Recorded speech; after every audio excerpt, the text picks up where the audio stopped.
So here is what's happening in the passage that we just read. We have Paul, who is telling this story. We have Timothy. It's not a story, he's explaining something. We have reliable people. And then we have others.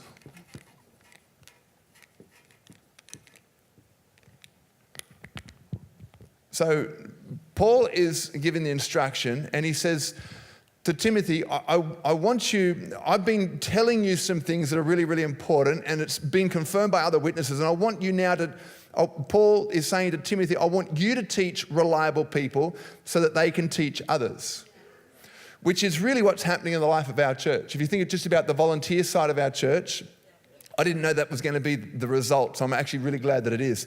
So the others are the people who have stepped into serving in church life. That's the others, and there's thousands of them in our church. We have several thousand people every week that make Hillsong Church happen.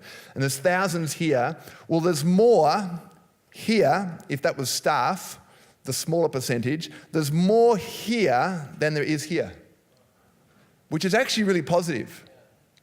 So Paul's saying, I want you to Timothy, I want you to teach reliable, and these reliable will teach others. Nobody starts at Paul.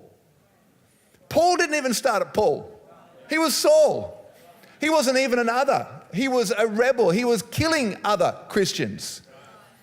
So well before Paul became Paul, he was Saul who was destroying others. He finally gets saved and becomes another.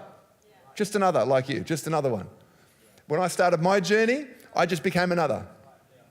That's where we start this journey. We all start as others. We start this together. Everybody starts at another. It begins with following, which is what we do, this leadership journey. It starts with following. It begins there. It moves to reliable and trustworthy. And then eventually we become Timothy. And then eventually we can become Paul. That's the way it goes. That's the way leadership goes. We start here and we start to move up.